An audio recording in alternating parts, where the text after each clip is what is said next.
Hey guys, જય શ્રી કૃષ્ણ, રાધે રાધે. તો અમે આવી ગયા છીએ ફરીથી તમારા માટે એક નવો બ્લોગ લઈને. જે હશે આજે અમાસ છે તો આપણે થોડીક સેવાકીય કાર્ય કરવાના છે એનો છે. તો ચલો બ્લોગમાં આગળ કન્ટિન્યુ બન્યા રહો. ચલો આપણે રેસીપી રેડી કરશું જે આપણે આજે 100 બાળકોને આપવાની છે. તેના માટે આપણે એક મોટું તપેલું લઈ લીધું છે.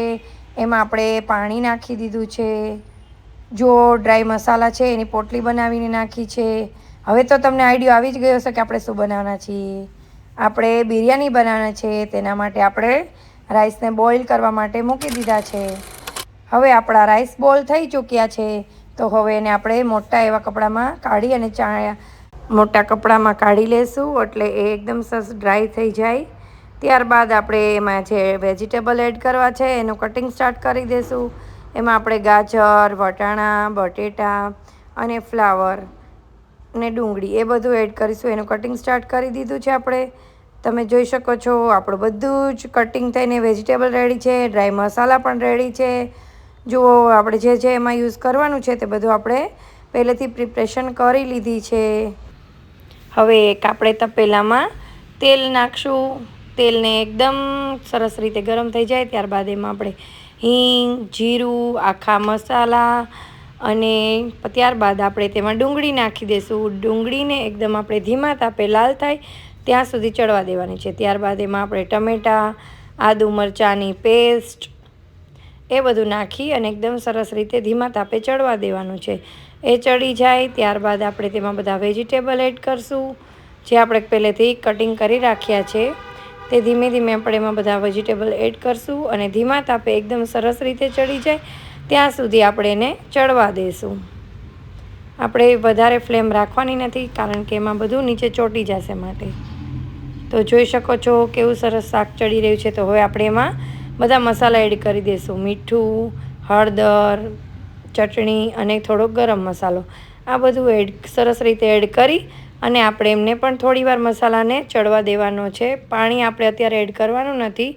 બધું એમનેમ જ એમને ચડવા દેવાના છે બધા મસાલા. હવે આપણે એકદમ ધીમા તાપે બધા શાકને ઢાંકી અને એકદમ ચડવા દેવાનું છે.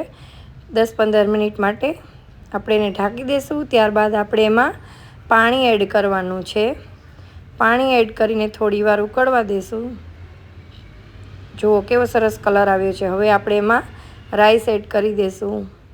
બહુ ઝાઝા બધા રાઈસ બનાવ્યા છે આપણે કારણ કે આપણે બાળકો પણ ઘણા બધા છે. તો આવી ગયા છે મારા ફ્રેન્ડ મારી હેલ્પ કરવા માટે. અમે બંને સાથે મળીને રાઈસ બનાવીએ છીએ. જુઓ હવે આપણે એની ઉપર થોડુંક શાક પહેલેથી નીચેથી કાઢી લીધું હતું જેમાં વચ્ચે રાઈસ રાખી નીચે પણ વેજીટેબલ છે અને ઉપર પણ એ વેજીટેબલ આપણે એડ કર્યું છે જેથી આપણા રાઈસ તૂટી ન જાય, આપણે બહુ હલાવવા ન પડે માટે. તો હવે આપણે ત્યારબાદ એમાં થોડું મીઠું પાછું એડ કર્યું કારણ કે આપણે થોડું મોડું લાગતું હતું. ત્યારબાદ આપણે થોડુંક એમાં ઘરનું બનાવેલું ઘી એડ કરીશું અને એને ઢાંકી અને થોડીક વાર માટે એમને રહેવા દઈશું જેથી એમાં સારી એવી સ્મેલ આવી જાય. તો હવે રેડી થઈ ગયા છે આપણે વેજ બિરયાની. જોઈ શકો છો દક્ષાબેન બધા બાઉલ રેડી કરી રહ્યા છે.